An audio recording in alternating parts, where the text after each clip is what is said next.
Mesdames, Messieurs, chers amis, bonsoir et je vous souhaite le plus chaleureux de bienvenue d'être ce soir ici avec nous à l'occasion de vernissage d'exposition des photos prises par deux artistes, deux photographes. Je suis ravie d'avoir été invitée à Belgrade par M. Djelic et par le gouvernement de la République de Serbie.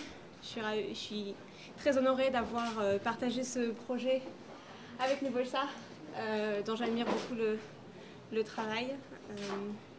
Svi mi zapravo koji slikamo Pariz pokušavamo nešto da ponesemo sa sobom zapravo.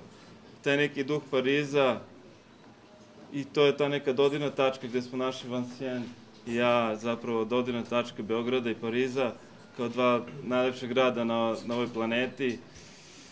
Zapravo ljudi koji žive i koji čine grad. Dobro večer svima, bonsoir à tout le monde. Je vais d'abord m'adresser en français et puis je vais dire quelques mots en serbe. D'abord dire que cette exposition revêt pour le gouvernement serbe et puis pour moi personnellement un intérêt tout particulier. Tout d'abord parce que nous sommes ici les témoins du renouveau de ce qu'est notre culture, notre économie et plus généralement la société serbe. Beaucoup d'années extrêmement difficiles où même ceux qui nous semblaient être des amis pour toujours nous tournaient le dos, des moments où la culture avait même elle aussi des difficultés à relier les gens et relier les civilisations.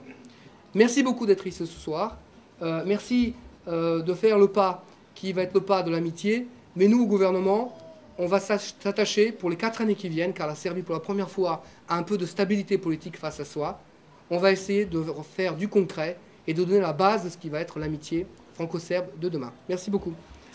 Da se zahvalim još jedan put mom kolegi Nebojši Milenkoviću iz mog kabineta koji ima ovu sjajnu ideju. Pre je to bilo Lisabon, Ljubljana, danas je Pariz. Za koji mesec će to biti Prag? Srbija ima originalnu akciju koja se zove Primljena nostalgija. Šaljemo jednog srpskog fotografa u zemlju koja predsedava Evropskom unijom, a dovodimo jednog fotografa iz te zemlje u Beograd. I imaju isti cilj, a to da prepoznaju u našem gradu ono što ih podsjeća na njihov glavni grad, a naš fotograf radi isto. Pogleda šta je to što podsjeća na Beograd u gradu koje posećuju i koje slika. Večeras to su Pariz i Beograd. Mnogo toga je naravno različito, ali mi ovde prisutni koji poznajemo obe kulture i tekako znamo zašto nam je lepo i u jednom i u drugom gradu. Ima nečega što nas spaja. Neki duh, neka energija, neka sreća, neka želja da se deli život, isto tako i neke mane. Uvek je za nešto što nam nije dobro od neko drugi kriv. Uvek volimo da se bunimo, i mi i Francuzi, ali zbog toga veoma često ljudi kažu da Francuzi i Srbi su narodi koji su među najinteresantnijima, možda ne uvek najlakšim za shvatanje i za saradnju, ali sigurno je među najprijemčljivijim i najinteresantnijim za zajednički život i rad. I večeras Nebojša i Valenciennes, naši fotografi, pokazuju zašto su ove dve kulture toliko bliske, a mi u Vladi Republike Srbije ćemo raditi u godinama koje dolaze da damo i bazu ekonomsku, pre svega, ali isto tako međudržavnu, da te veze jačaju.